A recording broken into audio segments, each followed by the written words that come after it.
I'm Barry Nussbaum, sitting in for Dr. Gina, but not for long. She's being brought in from the airport right now, and maybe in a segment or two, she'll be here to join us. In the meantime, let me tell you what's going on here at America Trends. Coming to you from our beautiful studios. We had a wonderful day here in San Diego, and we're coming to you across America with the latest news and the things that you want us to talk about. This is a week of politics. The big political news, of course, Hillary Clinton is now the presumptive Democratic nominee to go along with Donald Trump, the Republican presumptive nominee. Interestingly, as the Democrats begin to coalesce around their candidate, some things happened the way they were supposed to, and some didn't. President Barack Obama got involved and had Hillary's nemesis, Bernie Sanders, to the White House. They had a sit down, they had a love fest, and then as Bernie was driving away, according to some pundits, not even off the White House driveway, out came a video from the Obama White House that said that the president and Bernie had been talking this week, and they'd come to a resolution that everyone was going to be behind Hillary. And isn't that terrific that they're all on the same team? Ironically, and it hasn't been pointed out yet in the news media, they had just finished meeting about 30 seconds before, and the video was already on the airways. Clearly, it was scripted. Clearly, it was set up. And instead of Bernie then making a speech on his first stop saying that I'm with you, Hillary, and the Democratic Party is going to be together, instead, he's going to fight on to the convention. I guess the big question regarding Bernie Sanders at this point is Philadelphia going to be a Democratic zoo?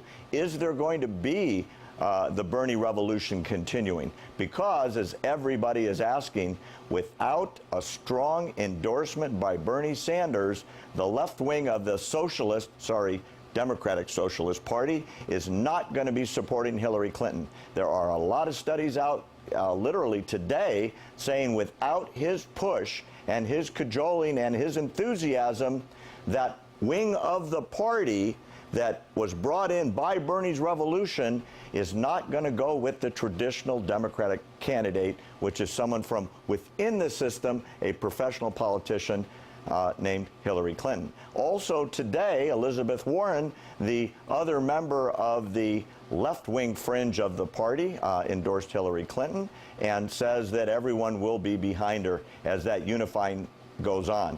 On the right wing, which is the Donald Trump wing of the GOP, the question is who is going to be on board with the Donald at this point. There's been controversy this week. As we remember from a couple days ago, the Donald made a comment about a federal judge here in San Diego, and that drew the ire of a number of GOP leaders, not the least of which was House Leader Paul Ryan, who called the statement racist. Donald Trump continues to confuse people. On the one hand, being the Donald, off script, off the top of his head, an unscripted microphone, while at the same time has actually appeared just this week alone on a prompter with a prepared speech, acting more statesmanlike, acting more presidential in response to the requests from the pundits and advisors to the GOP that are suggesting in order for him to win in November, he's got to move to the center. For him to win, he has got to bring that center of the party into the mainstream. As we talked about here with Dr. Gina a couple weeks ago, in fact, on several occasions, Hillary's going to move from the left to the center. Donald's going to move from the right to the center, because it is the center that's going to make this decision. And at this point, without that center, it's not going to be a GOP. It's going to be a Democratic victory in November. Let's stay tuned. We've got a lot of people we're going to talk about coming up on America Trends. And hopefully we'll see Dr. Gina arriving anytime soon to be with us.